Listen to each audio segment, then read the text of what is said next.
Well, if you've been on the dating scene, there's times when a person has given you, they've said something or done something cringeworthy on a date, and then you immediately lost interest. If so, you got the ick. Yeah, that has certainly happened to many of us, I would say. This morning we have local professional matchmaker Camille Kostin from It's Just Lunch Milwaukee joining us live to talk about this dating phenomenon.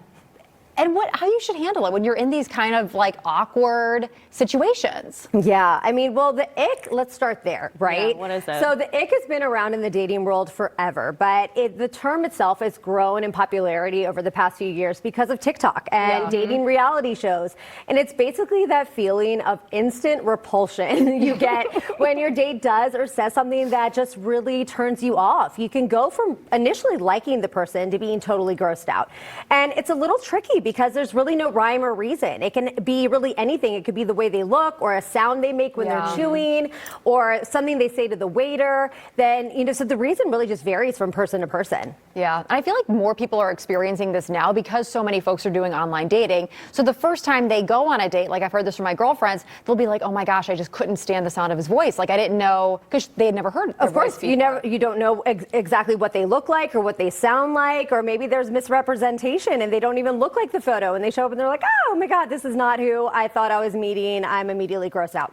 Yeah. So what do you do then? What happens next? I mean, so if you have that feeling, it's a hard feeling to get over. Once it comes, it is hard to get past. But ask yourself, like, is this an absolute deal breaker? Can I see there being potential here? I mean, something I do always tell my clients at It's Just Lunch that, sparks may not fly immediately on that first date. It might take a few dates to have that chemistry really develop. But if you have that feeling and it's too much to handle, move on. Break up nicely. Okay. Break it off nicely and just go with your gut and move forward. I will say, like, she gives good advice because I had a friend who she ended up marrying this guy, but she didn't like that he bit his nails for some reason. She was like, that's such an ick. It is gross. And then they ended up getting married, but she worked with him to stop doing that. Of course. And he was willing. I think it always depends on that too. Yeah, right? I mean, some men are willing to do things. Some men don't change, but there could be things that they can do to shift that. So don't immediately call it if you do see something.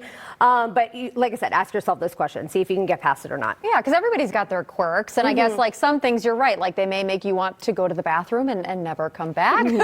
Others, it's like, okay, well, like we've all got some stuff. What do you think are the things that, okay, this is just like a little bit of a quirk, or this is something that's like a character flaw? Like, do you have any insight into that? I know it's a hard question. Yeah, I mean, that could be just getting to know them better, right? That, give yourself that shot to go on a few more dates. Because if it's something like appearance level, let's not be so superficial, right? Let's get past that because maybe they're amazing. Some tips that I really just advise all daters just in general for dating, because it's going to be impossible to ick-proof dating in general, right? So you want to be open-minded. Never be on a date if you, Right. You want to be open-minded. There's certain things that we do look for in a partner, but that don't miss out on something great just because they have one thing that you don't like. Be open to new possibilities, new opportunities. Remember, just like you said, nobody's perfect.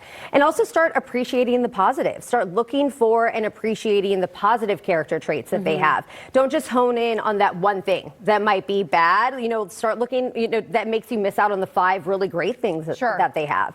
And then also, be proactive, date smarter. Start putting yourself in a position where you're meeting people that you're going to be sharing compatibility with, similar interests, lifestyles, values, that your relationship goals are aligned. Those things are way more important than some of that just surface level stuff, that right? Makes sense. Do you find that, and this was my biggest issue, so I'm asking you this question knowing the answer. But do you find that I had a list? It was like I was very particular on the things that I wanted. Some things I was like, I'm not taking off the list. Right. But friends of mine were like, you gotta chill or you're never gonna get married. Yeah. I mean, look, like that doesn't mean we have to settle, right? You should absolutely still be selective, but not everybody's going to meet that check mark. I think we all have our certain standards, and you don't have to limit your standards. You still should be selective, but you give in some things, you know what I mean? And I like the fact that you don't have to have everything in common or everything aligned. You know, I think a whole point is growing together and learning things from each other and, you know, trying things new that they like to do. I think it's always so nice to have your own independence and your own passions and interests and hobbies and them to have their own.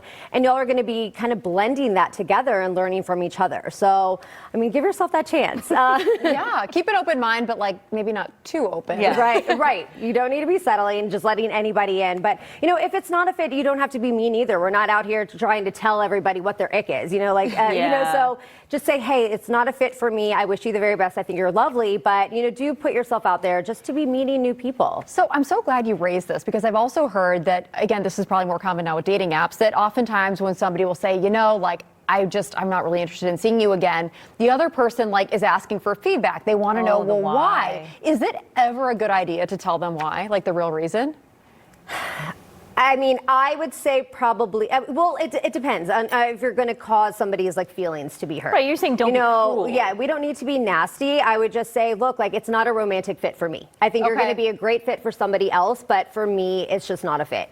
You know, I feel like we don't need to be. And if they're going to be pushing, like, all right, it's not a fit. No, like, you know, well, they can call me and I can give them the feedback on that. But I feel like, you know, just be kind to others. If it's not a fit for you, that's okay to tell them and just wish them the best in their dating journey. Yeah, that's all. Just be kind. I like that. I know this is like, since you're the dating expert, do you like what are some of the icks that you've encountered from people like they just cannot get over? Oh yeah, biggest complaints. I mean, rude, arrogance. You know, there's a difference between being confident and arrogant. You know, so having some humility is very attractive, but also having that confidence and self-security.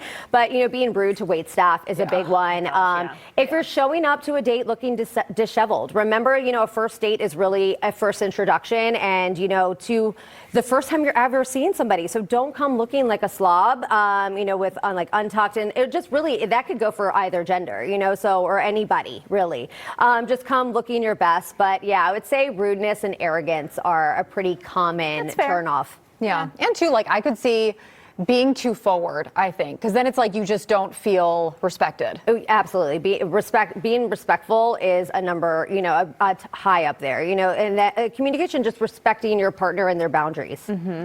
So important. I like it. Camille is so great. She also, I like it even more because I don't have to date anymore. So I'm like, yeah, what are they doing out there? Well, and too, like you present these, you know, these issues and you discuss how to handle them, but in a way that's also providing hope. Yeah. Which for a lot of daters, like it can be easy sometimes to feel hopeless. Because you can really get bummed out. Right. I mean, it can be discouraging out there, but also just remain positive because that person is out there for you. Right. Just keep trying. And I've said this many times, like the only way you're not going to meet your person is if you don't put yourself out there and try.